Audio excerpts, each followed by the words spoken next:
JM classes द्वारा संचालित निशुल्क कोचिंग क्लास में आप सबका एक बार फिर से स्वागत है। और भारतीय संविधान एवं भारतीय राज्य व्यवस्था के अंतर्गत आज हम पढ़ेंगे सरकार क्या होती है, शासन क्या होता है।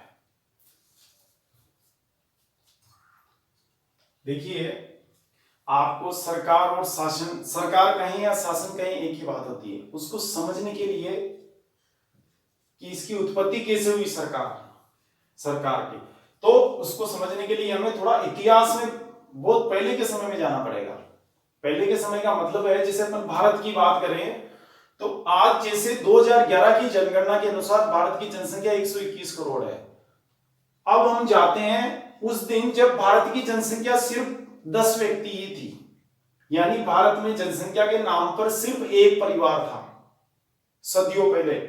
तो अब मान लीजिए जैसे आज 121 करोड़ है, तो एकदम से कोई 121 करोड़ लोग आ नहीं गए यहाँ पे देश में, धीरे धीरे आए ना, जनसंख्या बढ़ती गई। अब यहाँ पे क्या मानते हैं अपन कि जब भारत में पहले व्यक्ति का जन्म हुआ, उसके बाद उससे 2 हुए, फिर 3 हुए, फिर 4 हुए, 5 हुए, 10 हुए, ऐसे उसका एक परिवार अस्तित्व में आया। पहला परिवार, हिंदुस्तान का पहला परिवार। अब उस परिवार में क्या था, जैसे 8 आदमी थे, 10 आदमी थे, तो उस परिवार में व्यवस्था बनाए रखने के लिए कौन होता था? मुखिया। सबसे अधिक उम्र का जो व्यक्ति होता था परिवार का, वो मुखिया कहलाता था, और वो मुखिया का कार्य करता था, जो कि आज भी ये व्यवस्था परिवारों में। लेकिन आज के मुखिया को हम सरकार नहीं कह सकते, क्योंकि मुखिया से ऊपर तो कई लोग हैं देश में। लेकिन उस वक्त देश का प्रधानमंत्री मुखिया ही था, राष्ट्रपति मुखिया ही था, क्योंकि जनसंख्या के नाम पर सिर्फ 10 आदमी थे।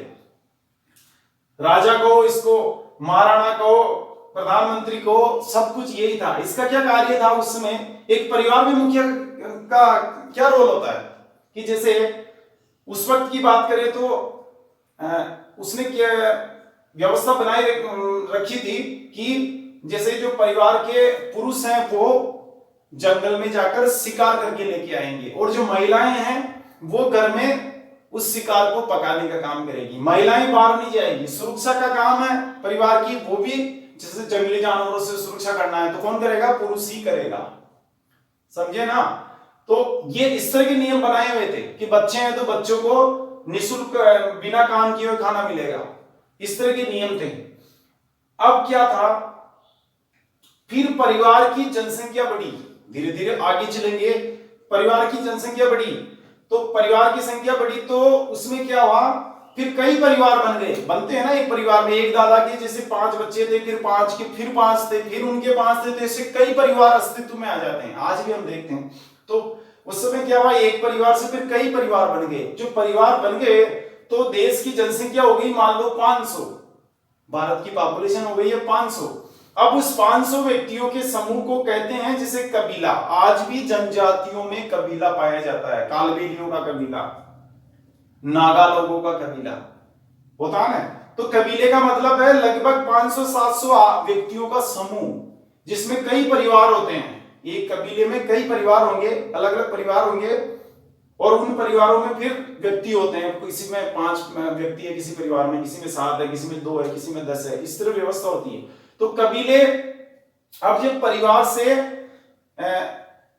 परिवार का बड़ा रूप क्या आया? कबीला आ गया, यानी देश अब एक कबीले के रूप में हो गया। भारत, जनसंख्या बढ़ गई, 500 व्यक्ति हो गए। अब यहाँ पे जनसंख्या बढ़ी ना, तो कई समस्याएं भी पैदा हुई साथ में।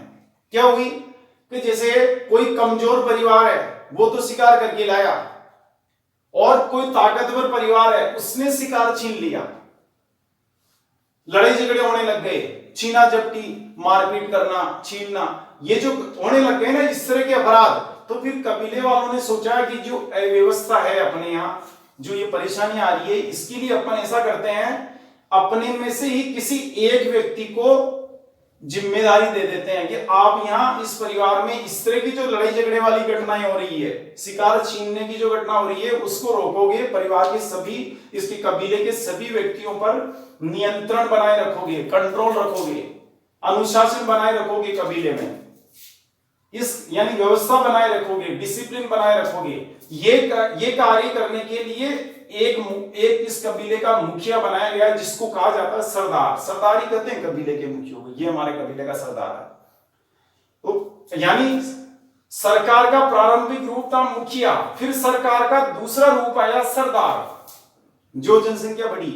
फिर आप धीरे धीरे चले, देश की जनसंख्या और बढ़ने लग गई, तो क्या हुआ, अब गांव अस्तित्व में आ गया। 500 थी ना पॉपुलेशन, ये बढ़ के हो गई 5000, तो यहाँ गांव बन गए, उसको गांव कहते हैं। स्थायी कबीले और परिवार दोनों की स्थिति क्या थी, एक स्थान से दूसरे स्थान पर विचरण करना, भ्रमण करना, घूमना, शिकार की तलाश में, भोजन की तलाश में। अब क्या था कि गांव जैसे 5000 पॉपुलेशन हो गई तो ये एक जगह बस गए, गांव आया अस्तित्व में। अब गांव में भी फिर कई नई तरह की समस्याएं पैदा हुई ना, जैसे गांव की सुरक्षा करना जंगली जानवरों से, कि पूरे गांव की जैसे सीमाओं पे ऐसे व्यक्ति तैनात होने चाहिए जो बाहर से वो जंगली जानवर आए तो उसकी रक्षा, गांव की रक्षा की जा सके। गांव में कोई किसी से लड़े झगड़े नहीं करे। तो अब क्या हुआ भाई, गांव में व्यवस्था बनाए रखने के लिए फिर एक व्यक्ति को नियुक्त किया गया, है ना, वो कहलाया जागीरदार। लोगों ने क्या किया, जागीरदार बनाया किसी को, क्या आप जागीरदार साहब आप व्यवस्था रखोगे पूरे गांव में।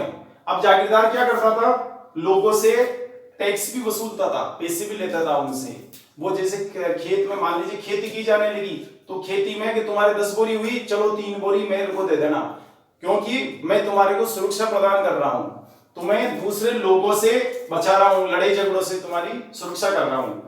तो अब क्या हुआ, यहां पे ये सरकार का नया रूप आया जागीरदार, और इधर देश की जनसंख्या भी बढ़ गई, 5000 हो गई, पूरा बड़ा गांव हो गया। तो अब इसमें जब जागीरदार आया ना, तो जागीरदार ने फिर नए नए नियम बनाए, टैक्स वगैरह। कोई जागीरदार, अच्छा जागीरदार में क्या था कि ये पोस्ट अब थोड़ी आकर्षक हो गई, मुखिया की सरकार की जो पोस्ट है, अब ये कई लोगों को आकर्षित करने लग गई।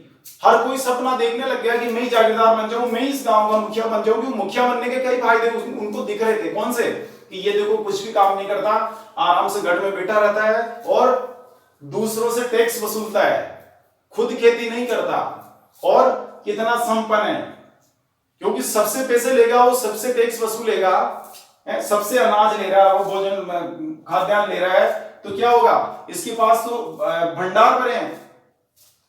तो ये ज्यादा संपन्न दिख रहा था, यानी संपन्नता दिख रही थी इस कार्य में, जागीरदार वाले कार्य में। तो फिर क्या हुआ, यहां लड़ाई झगड़ा होने लग गया लोगों में। जो ताकतवर था वो अगर कोई जागीरदार कमजोर है तो कोई उससे ज्यादा ताकतवर व्यक्ति फिर उसको हराकर जागीरदार बनने लग गया, यानी युद्ध होने लग गए इस पोस्ट के लिए, सरकार के लिए लड़ाइयां होने लग गई, युद्ध हुए।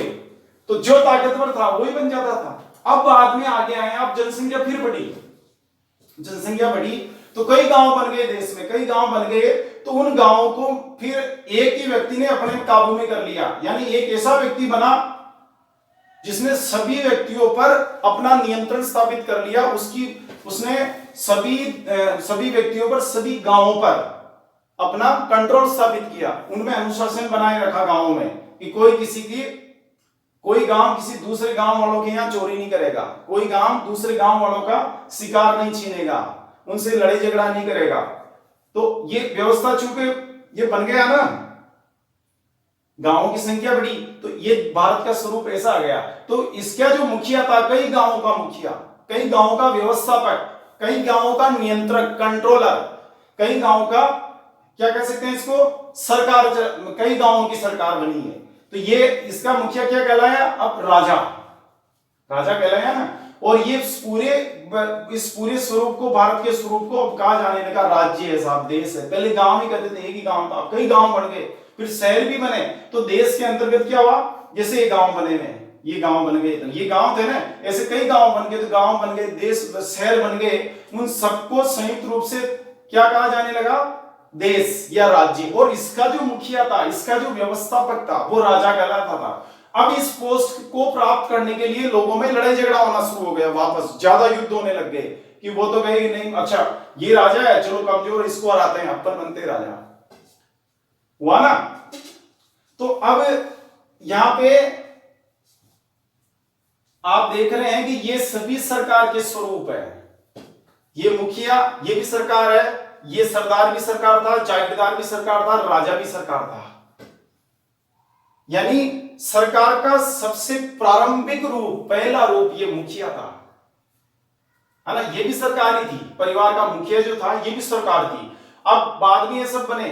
अब ये बात है आजादी से पहले की, है ना। अब आजादी के बाद जैसे भारत की बात कर रहे हैं तो 1947 के बाद फिर यहां कौन बना, इस राजा जो था ना, राजा के स्थान पर आ गया यहाँ प्रधानमंत्री, राष्ट्रपति आ गए, मुख्यमंत्री आ गए, ये लोग आ गए।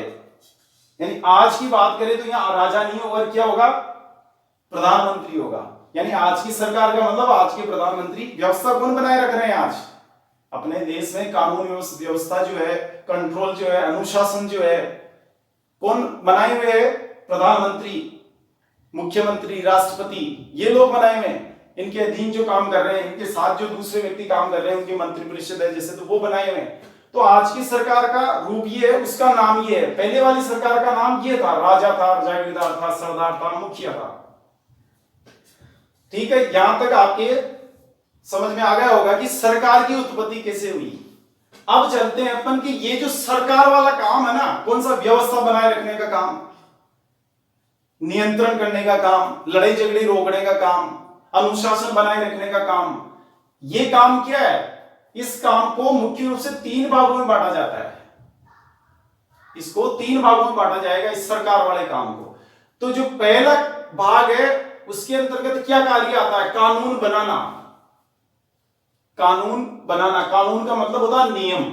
कि जैसे मुखिया ने नियम बना रखा था ना कि जो पुरुष है परिवार की वो ही शिकार करके लाएंगे, महिलाएं नहीं जाएंगी शिकार करने। महिलाएं तो केवल जो शिकार आया है उसको पकाकर उनको सर्व करेगी, है ना। ये नियम था, कानून बना दिया। इसी तरह सरदार ने क्या नियम बनाया कि भाई कोई किसी का शिकार नहीं छीनेगा, नियम बना दिया ना, कानून बना दिया। जागीरदार ने क्या नियम बनाया कि आप मेरे को टैक्स दोगे। गांव वालों से क्या कह रहा है जागीरदार, आप मुझे टैक्स दोगे, कर दोगे कि आपकी खेत में जैसे 10 बोरी गेहूं की हुई तो 3 बोरी मुझे दोगे। नियम बना दिया उसने, कानून बना दिया ना। आगे चलेंगे, राजा, राजा ने भी कानून बनाए इसी तरह के। अब आगे चलेंगे, जैसे ये तो बात हुई कानून बनाने की, एक काम तो ये हुआ सरकार का। अच्छा, दूसरा काम क्या करते थे ये लोग, दूसरा काम करते थे कानून को लागू करना। अब लागू करना कानून बनाने में फर्क क्या है इसको समझो। तो यहां जाएंगे अपन, तो जैसे जागीरदार है, इसने कानून बना दिया कि आप मेरे को टैक्स दोगे, कर दोगे, है ना। ये तो कानून बनने वाली बात होगी। लागू कैसे कर रहे हैं, लागू करने का मतलब जो ही खरीफ की फसल आई, रबी की फसल आई, उसके आदमी, राजा के आदमी जाएंगे किसान के पास, उसकी खेत पे, अच्छा कितनी बोरी हुई कि 10 बोरी हुई, चलो 3 बोरी दे दो। बोरी लेकर उसका जो टैक्स है वो वसूल करके कहां, राजकोष में या गढ़ में लाकर या जागीरदार के महल में लाकर उसको रख देंगे, उसको जमा करा देंगे। यानी उसको वसूलना, नियम बनाना एक अलग बात होगी, नियम तो बन गया, आप देंगे सभी।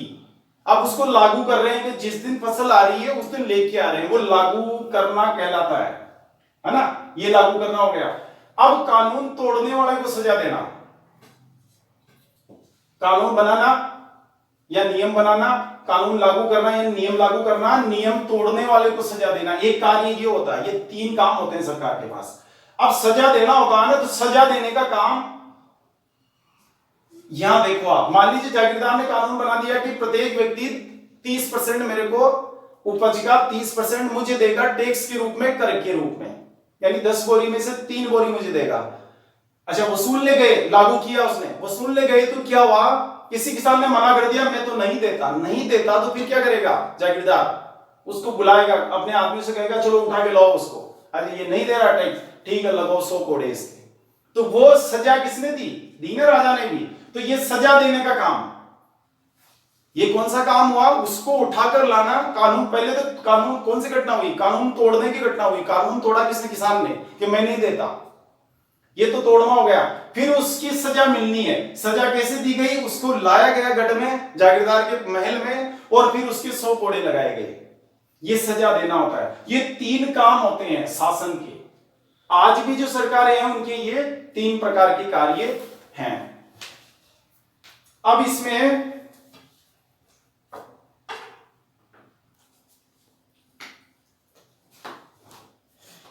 ये जो सरकार है, शासन है, राज व्यवस्था है, कुछ भी कह सकते हैं, तीनों का एक ही अर्थ होता है।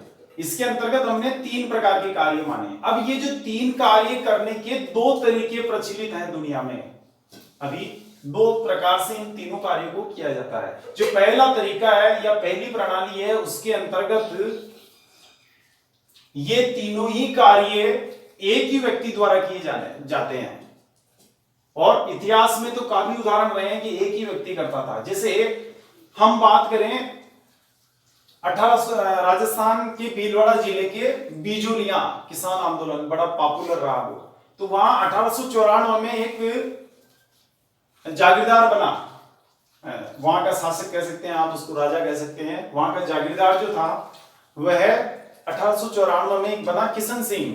तो उसने क्या किया, लोगों पर 84 प्रकार के विभिन्न कर लगा दिए। लाल बाग कहते हैं, लाग बाग, 84 प्रकार की लाग बाग लगा दी। लाग बाग मतलब एक तरह से ये कर होते हैं विविध प्रकार के जो किसानों पर लगाए जाते हैं। These are various types of taxes imposed on farmers. तो उसने क्या किया, 84 प्रकार की कर लगा दिए। अब लगा दिए उनमें से एक 1903 में कर लगाया था उसने, चौरी कर। ये क्या था कि जब किसी किसान की बेटी का विवाह होता था तो 5 रुपए टैक्स के रूप में, कर के रूप में उस किसान को, इस जागीरदार को देने होते थे, राजकोष में जमा कराने होते थे। तो नियम किसने बनाया, इस जागीरदार किशन सिंह ने। कानून बनाने का काम, पहला काम ये कर रहा है। अब मान लो किसी के यहां विवाह हुआ, लड़की का विवाह होना, तो अब उस जागीरदार को पता लगा कि अमुक किसान की लड़की का विवाह हुआ अभी 2-4 दिन पहले, तो वो क्या करेगा, अपने आदमी भेजेगा, चलो जाओ उससे 5 रुपए वसूल के लाओ। तो 5 रुपए वसूल के लाना का जो काम है वो क्या कहलाता है, कानून लागू करना। पहले तो कानून बना दिया कि भाई सबको 5 रुपए देने हैं। अब जो वसूल रहे हैं, जो इस परिधि में आ रहे हैं, जिसकी विवाह हो रहा है उससे जो वसूल रहे हैं, वो काम वो कहलाता है कानून को लागू करना। अब कानून तोड़ने वाले को सजा देना, इसको समझना। मान लो कोई ऐसा किसान था जिसने मना कर दिया कि मैं तो टैक्स नहीं देता, मैं 5 रुपए नहीं दूंगा। किस बात के, विवाह के पैसे किस बात के। तो अब जैसे नहीं दे रहा, तो नहीं देना कहलाएगा कानून को तोड़ना। क्योंकि कानून क्या बना हुआ, देना है। नहीं दे रहा, इट मींस उसको, उसकी कानून की अवहेलना हो रही है, उसको तोड़ा जा रहा है। ये घटना तो कहलाएगी कानून को तोड़ना। अब उस कानून तोड़ने वाले के खिलाफ ये जागीरदार क्या करता है, अपने आदमी भेजेगा, चलो उठा लाओ उस किसान को और लाकर कि लटका दो इसको नीम के ऊपर। तो वो जो उसको सजा देना हुआ ना, वो काम भी इसी ने किया, जागीरदार ने। भाई उसको कहा ना कि इसको चलो नीम के यहां लटका दो, तो वो क्या हुआ, वो घटना क्या हुई, वो कार्य क्या हुआ, उसको सजा देना। सजा किस बात की, कि जो कानून उसने बनाया उसको उसने तोड़ा। तो ये तीनों काम हुए ना इस घटना में, तीनों कार्य हुए, और तीनों कार्य एक ही व्यक्ति कर रहा है। वही किशन सिंह ने कानून बनाया, लागू भी उसने किया, और नहीं दे रहा है उस कानून को, कोई तोड़ रहा है उसको सजा भी कौन दे रहा है, किशन सिंह की। समझ गए। तो यहां इस प्रणाली के अंतर्गत क्या हुआ, तीनों कार्य एक ही व्यक्ति कर रहा है। इस प्रणाली की एक विशेषता और होती है कि जिस व्यक्ति के पास ये तीनों कार्य होते हैं ना, वह व्यक्ति अगर मर जाता है तो उसके बाद उसका वंश का या उसका बेटा ही क्या बनेगा, उसकी जगह राजा बनेगा, जागीरदार बनेगा, महाराणा बनेगा। यानी ये काम जो तीनों काम वो कर रहा है ना पहले, अब वो मर गया तो उसकी जगह उसका बेटा करने लग जाएगा, फिर वो मर गया तो उसका बेटा करने लग जाएगा। जैसे सिसोदिया वंश की बात करें तो महाराणा उदय सिंह थे ना मेवाड़ के। उदय सिंह की डेथ हुई तो उनकी जगह कौन बना, महाराणा प्रताप बने।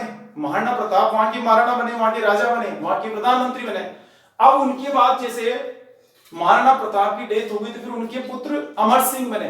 तो ये तीनों ही कैसे बने, महाराणा प्रताप कैसे बने, कोई इलेक्शन थोड़ी हुआ, या ऐसा थोड़ी कि उन्होंने कोई परीक्षा पास की। ये जो प्रणाली है ना बनने की, इस तरह कि बाप मर गया तो फिर बेटा बनता है, फिर उसका बेटा बनता है, ये कहलाती है वंशानुगत प्रणाली। यानी इसके अंदर क्या होता है, एक ही वंश के बन रहे हैं तीनों ही। उदय सिंह भी सिसोदिया वंश के थे, और ये जो महाराणा प्रताप भी सिसोदिया वंश के थे, और उनके बेटे अमर सिंह भी सिसोदिया वंश के थे। एक ही कुल के थे, एक ही वंश के थे। तो ये जो प्रणाली है ना, इस तरह एक ही वंश के व्यक्ति बनते जाते हैं राजा। उसे कहते हैं वंशानुगत प्रणाली। तो ये जो पहला तरीका है, इसके अंतर्गत क्या क्या फैक्ट्स में, पहला फैक्ट तो ये हुआ, पहली बात तो ये हुई उसमें कि तीनों कार्य एक ही व्यक्ति करता है। दूसरी बात ये हुई कि तीनों व्यक्ति जो एक कार्य जो वो करता है, वो जब मर जाता है तो उसकी जगह उसका बेटा या उसके वंश का ही बनेगा राजा। तो ये जो दो विशेषताओं वाली जो प्रणाली है, इस प्रणाली को कहते हैं राजतंत्रात्मक प्रणाली, राजतंत्रात्मक प्रणाली या शासन प्रणाली। राजतंत्रात्मक शासन प्रणाली कहेंगे, राजतंत्रात्मक राज व्यवस्था कहेंगे, ये इसका नाम। इसकी विशेषता क्या हुई? तीनों कार्य एक ही व्यक्ति, तीनों कार्य या ये कह सकते हैं कि तीनों ही शक्तियां, तीनों ही पावर्स एक ही व्यक्ति में निहित होते हैं। और दूसरी क्या विशेषता हुई इसकी?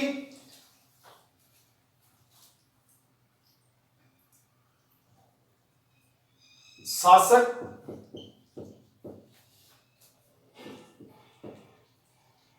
वंशानुगत, वंश के आधार पर वंशानुगत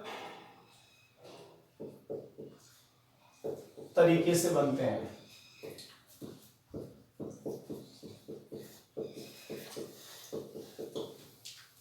वंशानुगत तरीका समझ गया ना? एक ही वंश का बनता जाएगा राजा, इसमें जनता का कोई रोल नहीं होता है। तो ये प्रणाली कहलाती राजतंत्रात्मक प्रणाली। अभी दुनिया में 200 देश है और 200 देश में से लगभग 30 देश, 30 कंट्रीज ऐसे हैं जहां ये प्रणाली प्रचलित है। अभी आज की बात कर रहे हैं। इतिहास आजादी से पहले तो भारत में भी ऐसी थी, लेकिन आज की बात करें, वर्तमान विश्व में 30 देश है। आप चलो इधर भूटान जाओ, भारत का पड़ोसी देश, और भूटान तो वैसे भी क्या है, भारत दुनिया में जितने देश है उनमें भारत का सबसे बेस्ट फ्रेंड अगर कोई है तो वो भूटान है। नंबर 1 पे भूटान, नंबर 2 पे बांग्लादेश। तो भूटान में राजतंत्रात्मक प्रणाली है आज भी। लगभग 90% राजतंत्रात्मक व्यवस्था है, 10% में थोड़ा सा है वहां, लेकिन आप यही माने राजतंत्रात्मक ही है वहां। अभी इसके पास ही, इसके अलावा जो नेपाल है अपना पड़ोसी देश, यहां भी कुछ सालों पहले तक राजतंत्रात्मक प्रणाली थी। इसके अलावा कई देश है दुनिया के बड़े देश, जैसे सऊदी अरब, ओमान, कतर, ब्रुनेई। ये सऊदी अरब, ओमान तो इधर है अपने खाड़ी देश। ब्रुनेई पे जाएं आप, दक्षिण पूर्व एशिया का देश, मलेशिया वगैरह के पास, इंडोनेशिया के पास, वहां भी अभी राजतंत्रात्मक व्यवस्था ही चलती है। यानी एक ही व्यक्ति के पास है तीनों ही पावर्स, है ना? एक ही व्यक्ति के पास तीनों पावर्स है। ओमान का सुल्तान है, हालांकि वो प्रधानमंत्री भी कहलाता है। उसका नाम ऐसा नहीं कि राजा कहलाएगा, उसका नाम प्रधानमंत्री भी हो सकता है। ओमान के सुल्तान का नाम प्रधानमंत्री भी है, लेकिन तीनों ही कार्यों को सुल्तान ही करता है। दूसरी बात, जब वो मर जाएगा तो उसका बेटा बनेगा। ओमान में, सऊदी अरब में, या आपके संयुक्त अरब अमीरात, जो दुबई जहां है, दुबई शहर है, वहां भी ये राजतंत्रात्मक प्रणाली है। तो आज की बात करें तो विश्व में लगभग 30 देशों में ये प्रणाली प्रचलित है। तो एक तरीका तो ये हो गया राज व्यवस्था का। एक दूसरा तरीका ये है कि ये तीनों ही जो कार्य हैं अलग अलग व्यक्तियों द्वारा किए जाते हैं। तीनों कार्य क्या करेंगे? अलग अलग व्यक्ति करेंगे, अलग अलग व्यक्ति समूह करेगा, एक आदमी नहीं करेगा। एक आदमी के पास तीनों ही शक्तियां नहीं होती। आपको हम ले जाते हैं, पहले हमने पढ़ा टैक्स सिस्टम बिजोलिया का, चौरीकर। अब चौरीकर के स्थान पर आज चलते हैं अपन GST, goods and service tax, वस्तु और सेवा कर। आप सभी जानते हैं, जब हम सामान खरीदने जाते हैं दुकान में, मान लीजिए आप मोबाइल खरीदने गए, 10,000 का मोबाइल है, तो वो आपको बिल बना के देगा, उसमें क्या लिखेगा? 11,200 कॉस्ट। तो आप पूछोगे 1200 रुपए एक्स्ट्रा किस बात के? 1200 रुपए टैक्स है कि कौन सा? GST, goods and service tax, कि मैं ये सरकार में दूंगा, तो वो जीएसटी कहलाता है। तो आपको ध्यान होगा अभी जीएसटी ताजा ही है, कोई पुराना टैक्स नहीं है, उससे पहले सेल टैक्स हुआ करता था ये। तो अब क्या है, 2017 में इस कानून को बनाया गया, भारत में बनाया गया ना। तो बनाया किसने? संसद ने बनाया। बनाने का काम किसने किया? संसद ने। संसद में अलग लोग बैठते हैं, एमपी होते हैं, मेंबर ऑफ पार्लियामेंट, सांसद जिनको कहते हैं, वो सांसद अलग लोग होते हैं ना वो।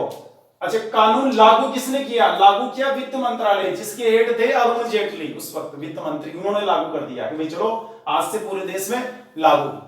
2017 में इसको लागू कर दिया गया। फिर लागू करने का मतलब समझ गए ना कि भाई अब जो भी सामान बेचेगा तो वो जीएसटी जमा कराएगा अपने कस्टमर से वसूल करके, ये लागू करना हो गया। अब कानून तोड़ने वाले को सजा देने की बात है। तो कई लोग क्या करते हैं, जैसे उस दुकानदार की बात है, उसने आपको मोबाइल दे दिया आपसे 1200 रुपए टैक्स के वसूल लिए, लेकिन उसने क्या किया, वो पैसा सरकार में जमा नहीं कराया, अपनी जेब में रख लिया। तो ये कहलाता है कानून को तोड़ना, जीएसटी कानून को तोड़ दिया उसने। तो अब सजा देने का काम कौन करेगा, जो वित्त मंत्रालय के अधिकारी हैं वो क्या करेंगे, उसके खिलाफ मुकदमा दर्ज करा देंगे पुलिस में। पुलिस मामले को दे देगी कोर्ट में। तो न्यायालय जो है, कोर्ट्स जो है, हाई कोर्ट्स वगैरह, सुप्रीम कोर्ट, अधीनस्थ न्यायालय, ये कार्य करेंगे। ये काम कौन करेंगे, न्यायालय करेगा। तो तीनों जगह अलग अलग व्यक्ति हो गए ना।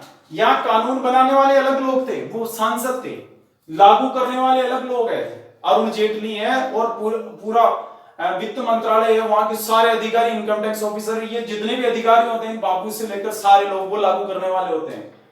यानी इस वित्त मंत्रालय में, और इस डिपार्टमेंट है फाइनेंस डिपार्टमेंट, वित्त विभाग है, उसमें सभी इनकम टैक्स ऑफिसर वगैरह सारे आ गए, सभी ऑफिसर्स लागू करने वाले लोग हैं। तो ये अलग है इनसे एकदम, और वो अलग है न्यायालय, वहां अलग लोग, जज लोग बैठते हैं। तो तीनों अलग अलग हो गए ना।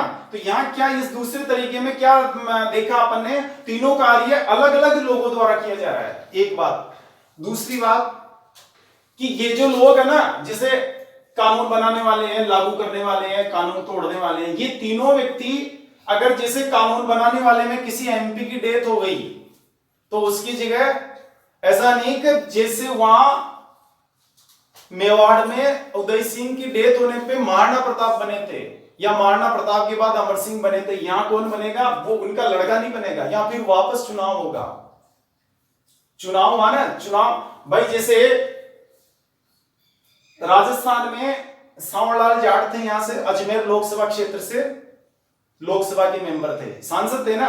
अब उनकी डेथ हो गई, तो ऐसा थोड़ी कि उनके पुत्र को बना दिया गया एमपी, नहीं बनाया गया। फिर चुनाव हुआ ना, इलेक्शन हुआ, इलेक्शन में जो फिर जीतेगा वही बनता है। तो यहाँ क्या सिस्टम, वहां तो क्या देखा आपने मेवाड़ में, कि वहां तो पुत्र ही बनता है, यहाँ पुत्र नहीं बन रहा है। यहाँ पे कौन बन रहा है, जनता जिसको चुन रही है। इलेक्शन होता है, इलेक्शन का मतलब पब्लिक, यानी पब्लिक बना रही है। ऐसे लागू करने वालों में अरुण जेटली मरे, जैसे अरुण जेटली मरने के बाद ऐसा थोड़ी है कि वित्त मंत्री है जो उसको उनको बना दिया गया, उनके बेटे को बना दिया।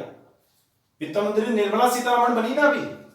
तो क्या समझे आप, यहां भी वंशानुगत नहीं चल रहा है पद। उधर जज की बात करें, अगर आज सुप्रीम कोर्ट के जज है, हाई कोर्ट के जज है, किसी कोर्ट के मजिस्ट्रेट है, अगर उनका निधन हो जाता है, तो ऐसा थोड़ी है कि उनकी सीट पर उनके बेटों को बिठा देंगे। फिर तो नया जज बैठेगा जो परीक्षा पास करके आएगा, उसी को बिठाते हैं। या फिर राष्ट्रपति जी से हाई कोर्ट और सुप्रीम कोर्ट में राष्ट्रपति जी उनको नियुक्त करते हैं, तो वो बनेगा। यानी यहाँ जो लागू करने वाले, बनाने वाले, तोड़ने वाले को सजा देने वाले ये लोग हैं, ये इनकी पोस्ट पे ये व्यक्ति कैसे बदलते हैं, वंश के आधार पे नहीं, ये बदलते हैं, इनको जनता बदलती है, या फिर वो परीक्षाओं के आधार पे बदले जाते हैं। तो ये तरीका एकदम इस तरीके से डिफरेंट है। इस तरीके को कहते हैं लोकतंत्रात्मक प्रणाली। लोकतंत्रात्मक, इसको आप ये भी कह सकते हैं प्रजातंत्रात्मक।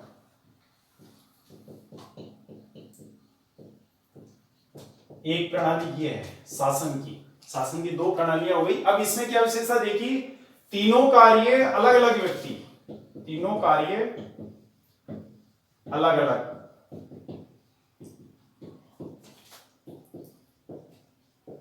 करेंगे, प्लस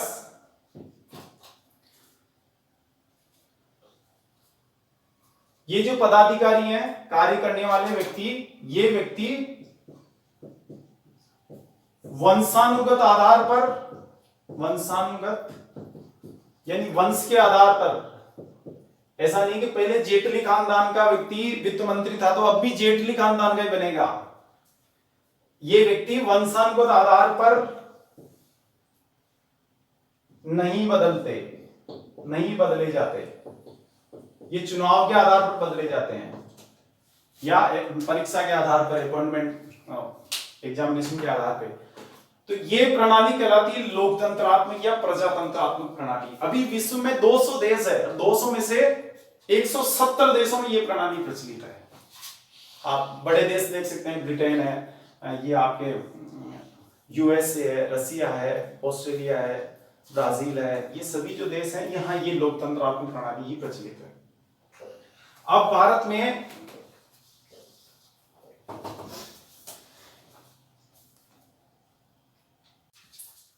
में दूसरे प्रकार की शासन प्रणाली प्रचलित है, यानी लोकतंत्रात्मक शासन प्रणाली, जनतंत्रात्मक शासन प्रणाली, प्रजातंत्रात्मक शासन प्रणाली। तो अब भारत की बात नहीं, लगभग 170 देशों में ये प्रणाली अभी प्रचलन में है। अब राजनीति विज्ञान की भाषा में ये जो 3 कार्य होते हैं ना इस लोकतंत्रात्मक शासन प्रणाली में या शासन प्रणाली में, जो 3 कार्य होते हैं, वहां लोकतंत्रात्मक शासन प्रणाली में इन तीनों व्यक्तियों को चूंकि अलग अलग लोग होते हैं करने वाले, ये अलग होंगे, ये अलग होंगे, ये लोग अलग होंगे। राजतंत्रात्मक में एक होते हैं, यहां तो अलग अलग होंगे, तो अलग अलग होंगे तो राजनीति विज्ञान की भाषा में इनको कुछ नाम दिया गया है, इनको भी कुछ नाम दिया गया है, इनको भी किसी नाम से पुकारते हैं। तो ये जो कानून बनाने वाले लोग हैं उनको राजनीति विज्ञान की भाषा में कहते हैं व्यवस्थापिका, पब्लिक विधायिका। व्यवस्थापिका भी कह सकते हैं, विधायिका भी कह सकते हैं।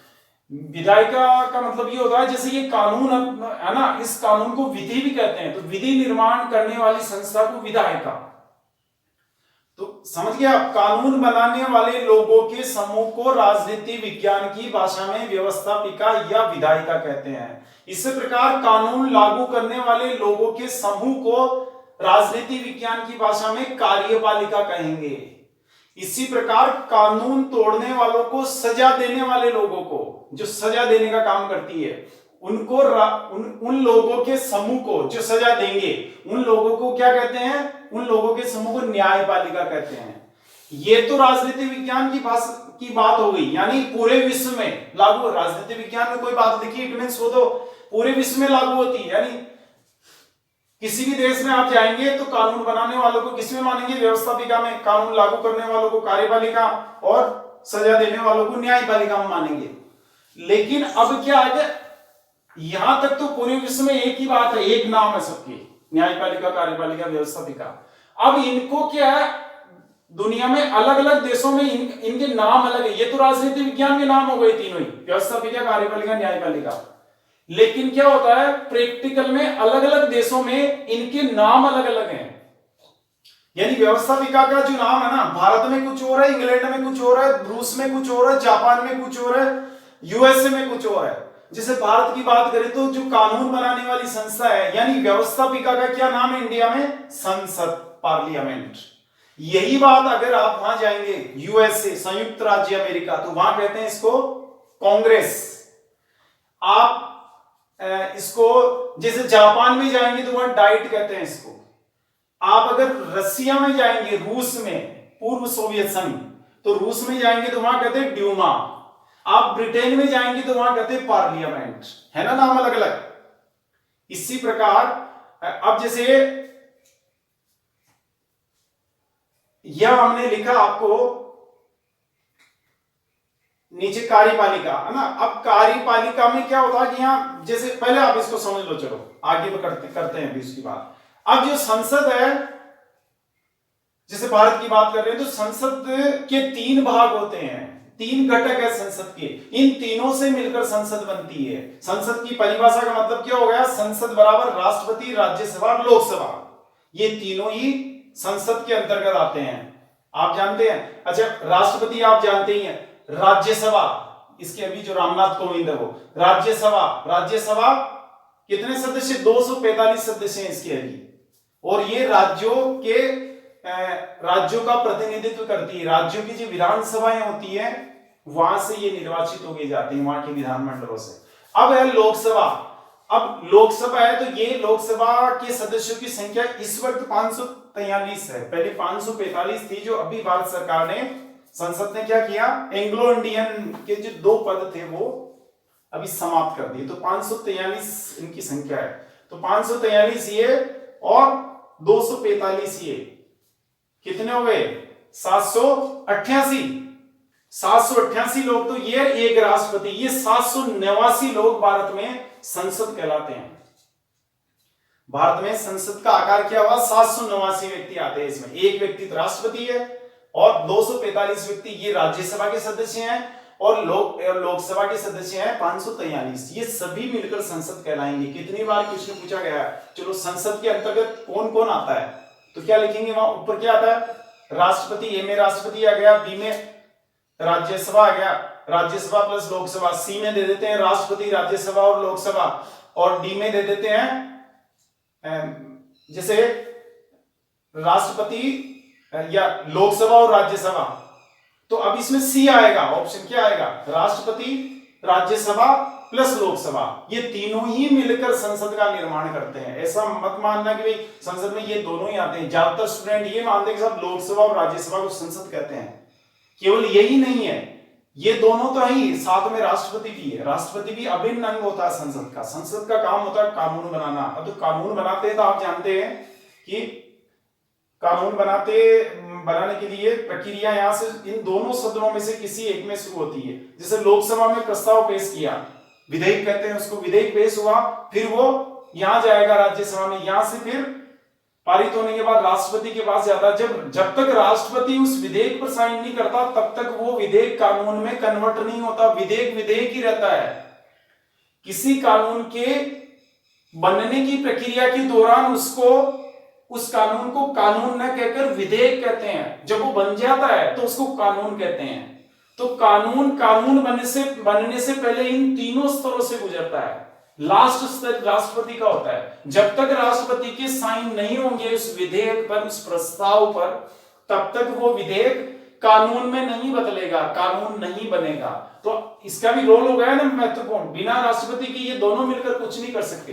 कोई कानून ये दोनों मिलकर अकेले नहीं बना सकते। इनको बनाने के लिए राष्ट्रपति की भी सहायता लेनी पड़ेगी, राष्ट्रपति के भी हस्ताक्षर अनिवार्य होते हैं उस पर। तो ये व्यवस्था संसद की, ये कानून बनाने वाली। अब वैसे हम इनको सबको विस्तार से पढ़ेंगे, इनके सबके अलग अलग क्लासेस होगी, तो वहां तो विस्तार से समझाएंगे। यहाँ शॉर्ट में आपको शासन प्रणाली बता रहे हैं इंडिया की। अब जैसे आगे चलेंगे, लोकसभा में आप जानते हैं, लोकसभा के जैसे 543 सदस्य जो जनता द्वारा चुन के जाते हैं, सीधे ही होते हैं ना चुनाव। अपने लोकसभा के चुनाव हुए जैसे अभी 2019 में मई में लोकसभा के चुनाव हुए थे ना अभी, तो साल भर ही हुआ, अभी ज्यादा समय नहीं हुआ लोकसभा चुनाव का। मोदी जी जो प्रधानमंत्री बने थे उस वक्त जो चुनाव हुआ था वो लोकसभा का हुआ था। और राज्यसभा के चुनाव तो हर 2 साल 3 साल में होते रहते हैं, है ना। तो इसमें हर 2 साल में होते हैं इसके चुनाव। एक सदस्य वो रिटायर होते जाते हैं। अभी विस्तार से पढ़ाएंगे ये सब आपको। तो ये क्या समझिए आप, संसद का मतलब यानी कानून निर्माण करने वाले लोग ये हैं। अभी 700 कितने हो गए, ये 789 लोग। देखो 245 प्लस 543 प्लस 1 बराबर 789 लोग। ये 789 लोग इसमें आते हैं। ये ध्यान रखेंगे, इसमें फिक्स है संख्या, यहां फिक्स नहीं होती। अच्छा आगे चलेंगे, कानून लागू करने वाली संस्था। तो कानून लागू करने वाले लोगों के समूह को वैसे कार्यपालिका कहते हैं राजनीति विज्ञान की भाषा में, लेकिन इसका भी अलग अलग देशों में अलग अलग नाम है।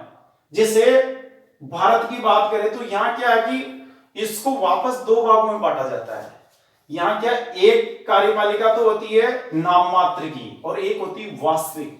ये जो नाम मात्र की होती है ना, इसका सिर्फ नाम चलता है, काम तो वही होता है जो ये वास्तविक कार्यपालिका के लोग चाहते हैं। इधर वाले लोग जो चाहेंगे ना वही काम होगा। ये नाम इनका चलता है, साइन इनके होते हैं। संघ लोक सेवा आयोग, यूपीएससी। अब वहां पे किसको अध्यक्ष बनाना है या सदस्य बनाना है, बनाते वक्त जैसे नियुक्ति पत्र कहां, इनके यहां से जारी होगा अपॉइंटमेंट लेटर कि आपको संघ लोक सेवा का अध्यक्ष बनाया जाता है। नीचे राष्ट्रपति जी साइन करेंगे। तो नाम तो किसका हुआ, राष्ट्रपति जी का है। भाई राष्ट्रपति जी ने उसको, अखबार में क्या आता है कि राष्ट्रपति जी ने अमुख्य व्यक्ति को संघ लोक सेवा का सदस्य नियुक्त किया। सुनील अरोड़ा को राष्ट्रपति जी ने भारत निर्वाचन आयोग का आयुक्त नियुक्त किया। नाम यही आएगा ना अखबार में। लेकिन आपको वो तो नाम आ रहा है इसलिए नाम मात्र के हो गए। वास्तविकता में वहां सुनील अरोड़ा को क्यों बनाया गया मुख्य निर्वाचन आयुक्त? क्या राष्ट्रपति जी की मर्जी थी या किसी और की? अब किसको बनाना है मुख्य निर्वाचन आयुक्त या संघ लोक सेवा का अध्यक्ष, इसका फैसला ये लोग करते हैं। इधर वाले, इधर वालों में भी कौन से, ये अभी आ रहे मंत्री परिषद जो नीचे आ रहा है, और इसमें भी मुख्य रोल प्रधानमंत्री को होता है जो मोदी जी है अभी। यानी सुनील अरोड़ा को, या जैसे सुनील अरोड़ा है उनको क्या बनाया, मुख्य निर्वाचन आयुक्त बनाया भारत का। तो मुख्य निर्वाचन आयुक्त बनाया तो फैसला इन्होंने लिया कि चलो सुनील अरोड़ा को बना देते हैं। ये चाहते थे किसी और को बना सकते थे, यानी इन्होंने चाहा सुनील अरोड़ा को, इसलिए सुनील अरोड़ा बने, यानी मंत्री परिषद ने चाहा।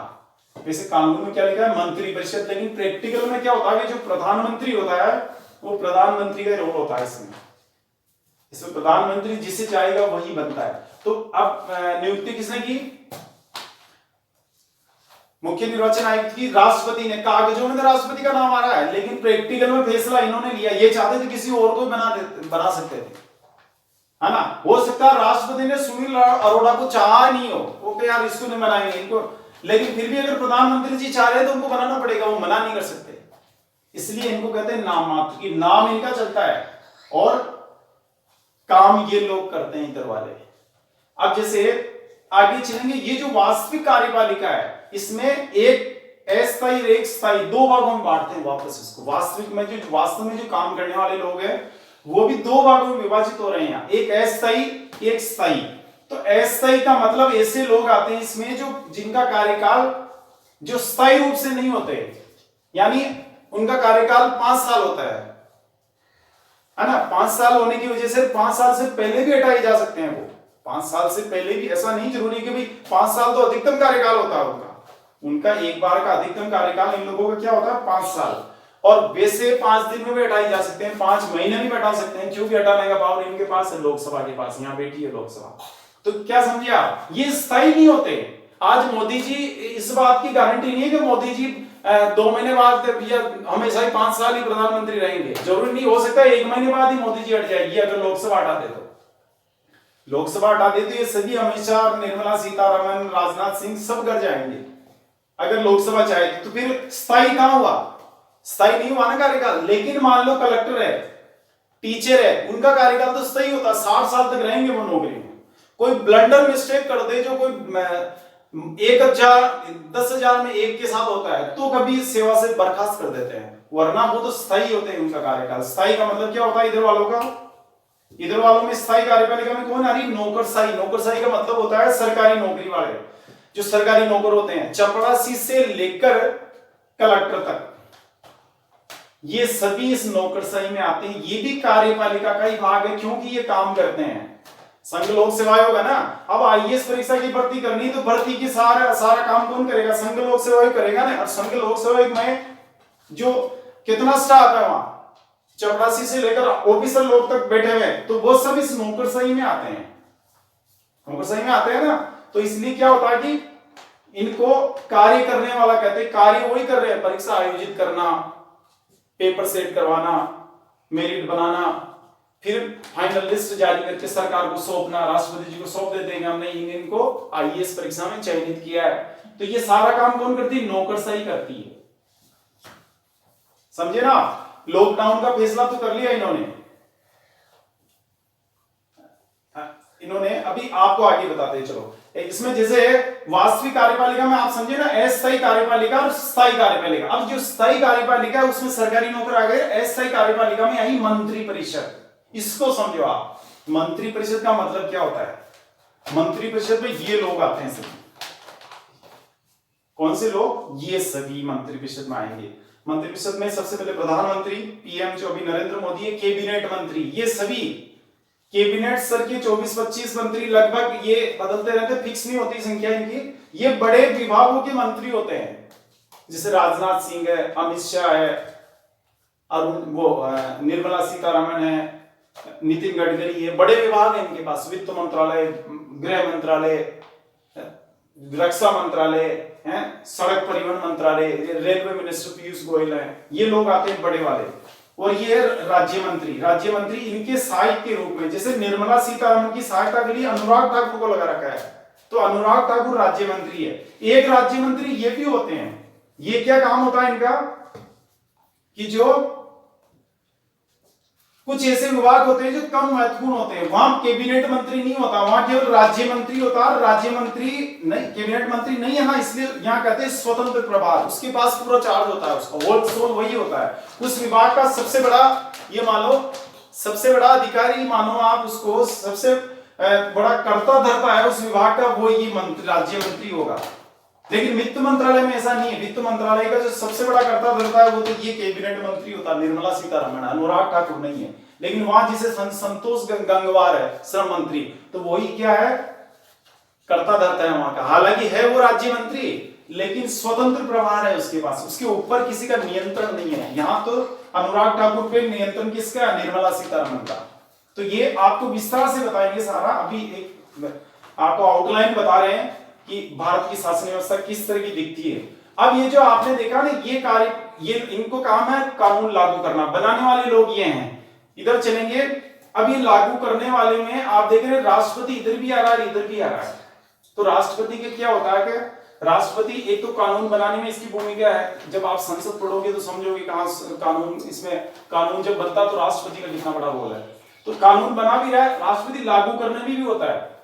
इसका रोल क्या होता है, कार्यपालिका में क्या रोल है कि ये जो आप अस्थायी कार्यपालिका देख रहे हैं, अस्थायी कार्यपालिका जो है ना, इस कार्यपालिका की नियुक्ति राष्ट्रपति करते हैं, प्रधानमंत्री को राष्ट्रपति बनाते हैं। ये जो सभी मंत्री आप देख रहे हो, इनको सबको कौन बनाते हैं, राष्ट्रपति जी बनाते हैं, शपथ वही दिलाते हैं।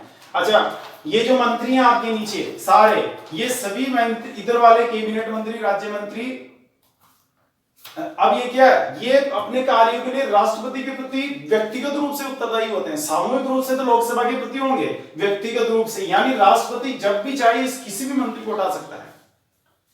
यानी कार्यपालिका जो है, ये कार्यपालिका है ना, इस कार्यपालिका का जीवन मरण या उनका अस्तित्व, मंत्रियों का अस्तित्व राष्ट्रपति की इच्छा पर है, वो चाहे जिसको हटा सकता है। तो राष्ट्रपति बनाता भी वही है, वो चाहे तो हटा भी सकता है, इसलिए राष्ट्रपति इसका अभिन्न अंग है। इसके अलावा जैसे हमने आपसे कहा कि मान लो संसद ने, जैसे कार्यपालिका में हमने यहां कानून बनाने में रोल हो गया राष्ट्रपति का, इधर चलेंगे तो राष्ट्रपति ने अब क्या किया कि राष्ट्रपति कार्यपालिका के भी अंग बना हुआ है यहाँ पे, यानी एक तो नियुक्ति करता है, दूसरा ये क्या है, जितने भी ऑर्डर जारी होते हैं वो राष्ट्रपति के नाम से जारी होंगे। कैसे कि मान लो आरक्षण का कानून तो बना दिया यहाँ संसद ने, बन गया ना कानून, अब क्या करना है, संघ लोक सेवक को ऑर्डर जारी करना है कि हमने, कि भारत की संसद ने आर्थिक रूप से कमजोर व्यक्तियों को आरक्षण देने के लिए कानून बनाया है, इसलिए अब आप जो नई आईएएस परीक्षा में भर्ती करें तो क्या करना है आपको, इनको भी आरक्षण देना है 10%, समझे आप। तो आरक्षण देना, तो वो जो लेटर जारी होगा सरकार की तरफ से, ये कार्यपालिका है, इसको वैसे प्रैक्टिकल में इसको ही सरकार कहते हैं। तो यहां जो लेटर जारी होगा कार्मिक विभाग से, अलग से डिपार्टमेंट होता है, कार्मिक मंत्री होते हैं उसके, वहां से जो लेटर जारी होगा ना, तो वो क्या होता है कि यहाँ राष्ट्रपति जी के साइन होते हैं। जब अधिसूचना जारी होती है, अखबार में अधिसूचना जारी हो जाएगी, सरकारी अखबार होता है गजट, तो गजट में जो ही अधिसूचना जारी होगी वो लागू हो जाएगा। संघ लोक सेवक को क्या करना पड़ेगा, अब राष्ट्रपति जी के साइन होते हैं नीचे अधिसूचना में, वो लिखते हैं कि आज से ये ऐसा ऐसा कानून बनाया है, आज से लागू किया जाता है, आज की तारीख से, नीचे राष्ट्रपति जी के साइन होते हैं अधिसूचना में। अब क्या होगा उसमें कि वो कानून उस दिन से लागू हो जाएगा। फिर संघ लोक सेवा आयोग या राजस्थान लोक सेवा आयोग या कोई सा भी, वो क्या करेगा, जब भी इसकी भर्ती करेगा, आईएएस परीक्षा जैसे संघ लोक सेवा आयोग आयोजित करता है तो भर्ती करेगा, तो क्या करेगा, उस 10% को लागू करेगा, क्योंकि उसके पास ऑर्डर आ गया, कहां से, राष्ट्र, इस कार्यपालिका से आ गया। कार्यपालिका का जो ऑर्डर जारी होता है वो राष्ट्रपति के साइन होते हैं, जबकि उस कानून को बनाने में भी राष्ट्रपति का रोल था। यहाँ दो रोल है राष्ट्रपति के, इसलिए कार्यपालिका का भी अंग माना जाता है राष्ट्रपति, और संसद का भी माना जाता है। लेकिन कार्यपालिका में वो नाम मात्र का होता है, वास्तविक यही होते हैं, ये चाहे जो ही होता है। अगर कानून तो बना दिया, लेकिन प्रधानमंत्री जी कहते कि अभी रुक जाओ, बाद में इसको अभी लागू नहीं करेंगे, कि लागू कब करेंगे, 6 महीने बाद करेंगे, बन तो गया कोई बात नहीं। तो लागू करने में अगर ये डिले करना चाहे तो कर देंगे, राष्ट्रपति से कह देंगे अभी जारी मत करो, राष्ट्रपति जी रख लो, अभी इसको करेंगे, अभी बाद में ऑर्डर जारी नहीं करेंगे। तो अभी क्या होगा कि इस साल की आईएएस की परीक्षा तो वैसे ही कर लो भर्ती, कैसे, जो पहले करते आए हैं, यानी बिना ईडब्ल्यूएस का आरक्षण, बिना आर्थिक रूप से कमजोर वर्गों को आरक्षण दिए ही अभी भर्ती होने दो, अगले साल से इसको लागू करेंगे। तो ये तब राष्ट्रपति फिर अगले साल से लागू करते हैं, क्योंकि राष्ट्रपति जी नाम मात्र के होते हैं, वास्तविकता में पावर इनके पास होता है, ये जैसे कहेंगे वैसे करना होता है। तो समझ गए ना, राष्ट्रपति दोनों क्या होते हैं। इधर चलेंगे न्यायपालिका, तो न्यायपालिका में उच्चतम न्यायालय है ना, भारत में उच्चतम न्यायालय। अब आप जानते हैं ना दोनों की, उनका कार्य क्या है, कानून तोड़ने वालों को सजा देना। कानून अगर तोड़ेगा कोई तो उच्चतम न्यायालय सजा दे देगा। मान लीजिए कानून लागू हो गया, इन्होंने कानून बनाया आर्थिक रूप से पिछड़े जो कमजोर वर्ग को 10% आरक्षण दिया जाता है, इन्होंने लागू कर दिया, राष्ट्रपति जी ने अधिसूचना जारी कर दी। अब संघ लोक सेवा आयोग ने क्या किया, जब आईएएस की वैकेंसी निकली तो उसमें 10% के बजाय 6% ही रखा आरक्षण इनका, आर्थिक रूप से कमजोर व्यक्तियों का, कमजोर वर्गों का। तो फिर क्या होगा कि जैसे कोई व्यक्ति चला गया कोर्ट में, उच्चतम न्यायालय में जाएगा वो लेके कि साहब देखो कानून तो ये बना हुआ है, ऑर्डर भी ये जारी हो रखा है, संघ लोक सेवा आयोग मनमर्जी कर रहा है कि क्या कर रहा है कि 10% आरक्षण दिया जाना चाहिए था आईएएस परीक्षा में, जो उसने 6% ही दिया। अच्छा 6% ही दिया, तो ये देखेगा इसका मतलब इसने कानून तोड़ दिया उच्चतम न्यायालय, इसने संघ लोक सेवा आयोग ने।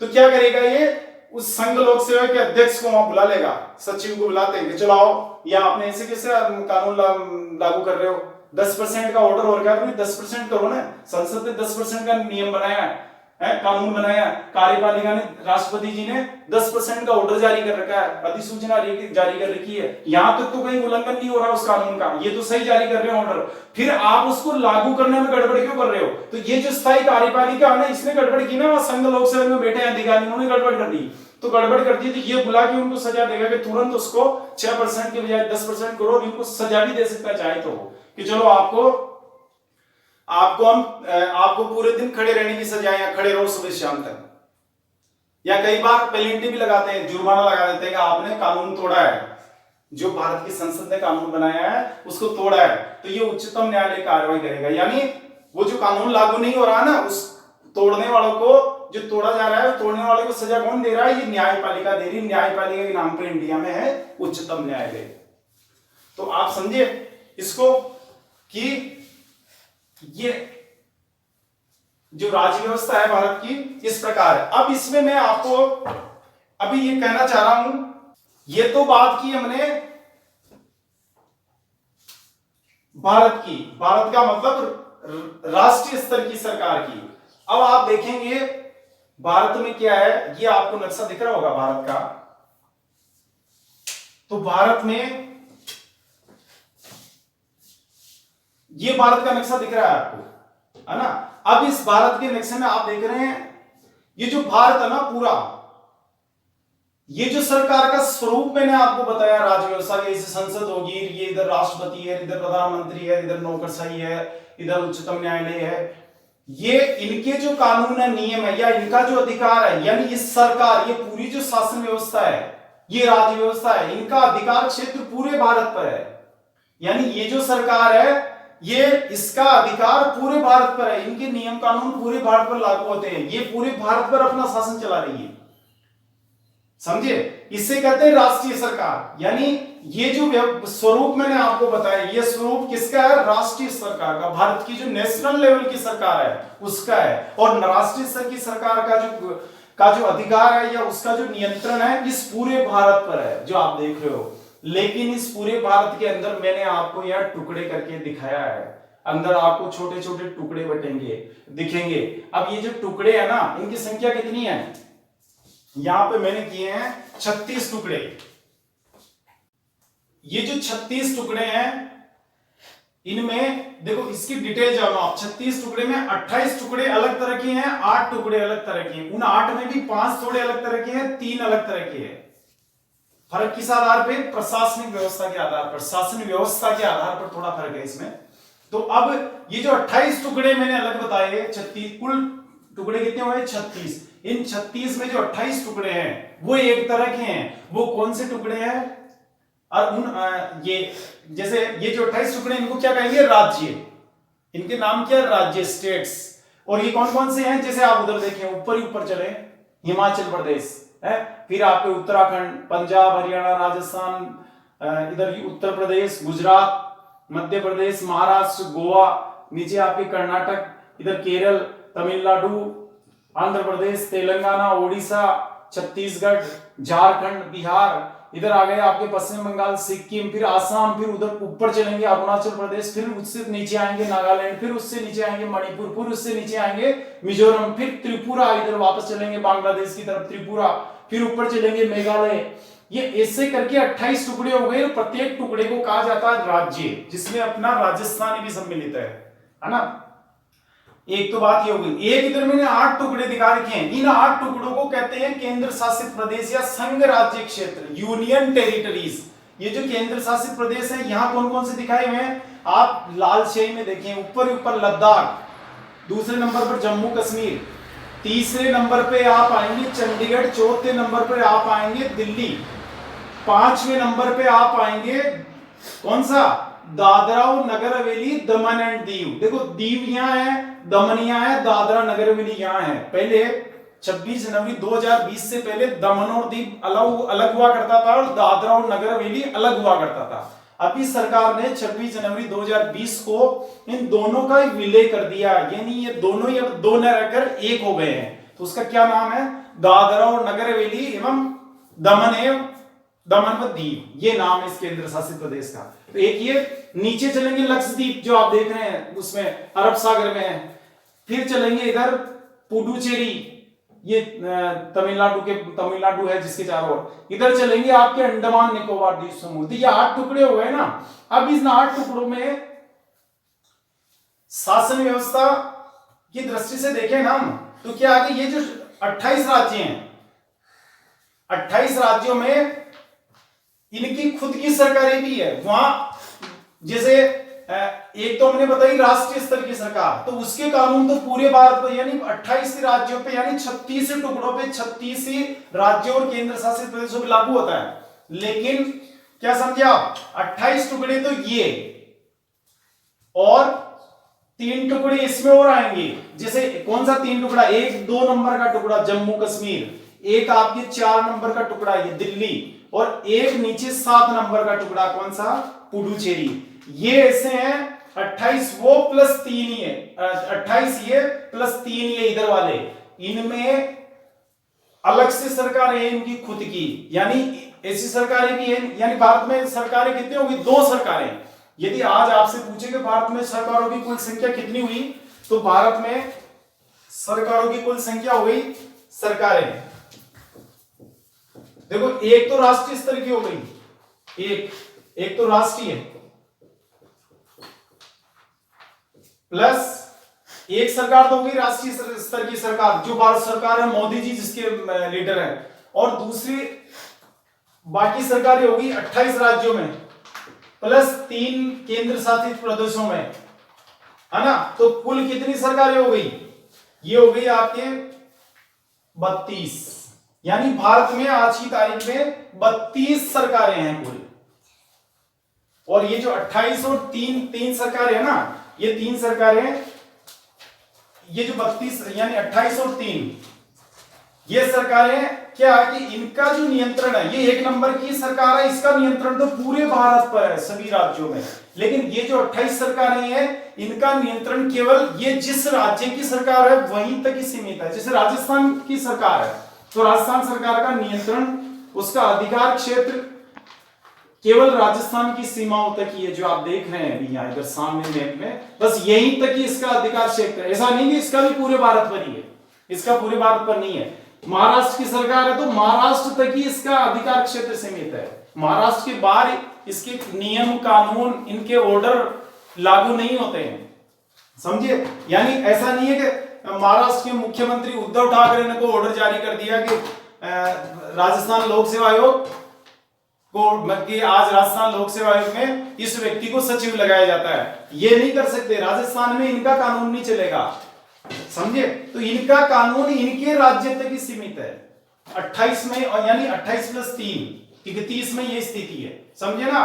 तो क्या हुआ कि कितनी सरकार हो गई, 32 सरकार। एक राष्ट्रीय स्तर की सरकार जो पूरे भारत पर शासन चलाती है, एक फिर ये 31 सरकारें दूसरी है जो केवल अपने टुकड़े में यानी अपने राज्य में अपने केंद्र शासित प्रदेश में सरकार चलाएगी। ये जो 3 केंद्र शासित प्रदेश देख रहे हैं आप, जम्मू कश्मीर, पुडुचेरी और दिल्ली, इनमें क्या तीनों में भी सरकारें हैं, बाकी 5 केंद्र शासित प्रदेशों में सरकारें नहीं है।